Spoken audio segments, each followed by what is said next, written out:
മഹാത്മാഗാന്ധിയുടെ ലഗ്നഗണിതം തുടരുന്നു. 7 മണി 13 മിനിറ്റിൽ നിന്നും 5 മണി 56 മിനിറ്റ് കുറയ്ക്കുമ്പോൾ 1 മണിക്കൂറും 17 മിനിറ്റ് എന്ന് കിട്ടും. 1 മണിക്കൂർ 17 മിനിറ്റിനെ നാഴിക വിനാഴികളാക്കുമ്പോൾ 3 നാഴിക 12 വിനാഴിക എന്ന് കിട്ടും. ഈ 3 നാഴിക 12 വിനാഴിക എഴുതി സൂക്ഷിച്ചു വെക്കുക. പിന്നീട് 6 രാശി, അതായത് 180 ഭാഗയിൽ നിന്നും 166 ഭാഗ 59 കല കുറയ്ക്കുമ്പോൾ 13 ഭാഗ 1 കലയെന്ന് കിട്ടും. ഈ 13 ഭാഗ 1 കലയെ മൊത്തം കലകളാക്കുമ്പോൾ 781 കലയെന്ന് കിട്ടും. ഇതും എഴുതി സൂക്ഷിച്ചു വെക്കുക. പിന്നീട് പോർബന്തറിലെ കന്നിരാശിമാനമാകുന്ന 5 നാഴിക 32 വിനാഴികയെ മൊത്തം വിനാഴികയാക്കുമ്പോൾ 323 വിനാഴികയെന്ന് കിട്ടും. ഇതും എഴുതി സൂക്ഷിച്ചു വെക്കുക.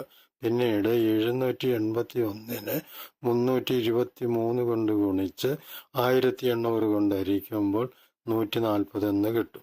ഈ 140 വിനാഴികയെ നാഴിക വിനാഴികയാക്കുമ്പോൾ 2 നാഴിക 20 വിനാഴിക എന്ന് കിട്ടും.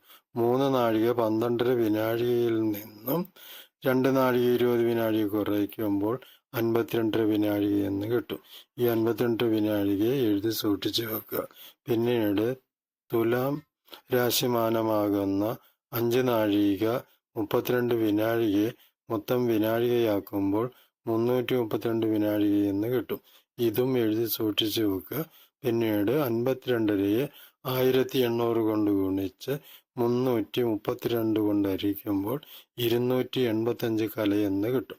ഈ 285 കലയെ ഭാഗകലകളാക്കുമ്പോൾ 4 ഭാഗ 45 കലയെന്ന് കിട്ടും.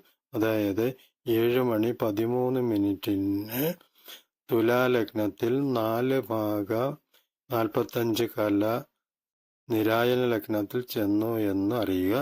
ഇത് നിരായന ലഗ്നസ്ഫുടമാണ്. സായാഹ്ന ലഗ്നസ്ഫുടം പുറകെ വരുന്നതാണ്. തുടരും.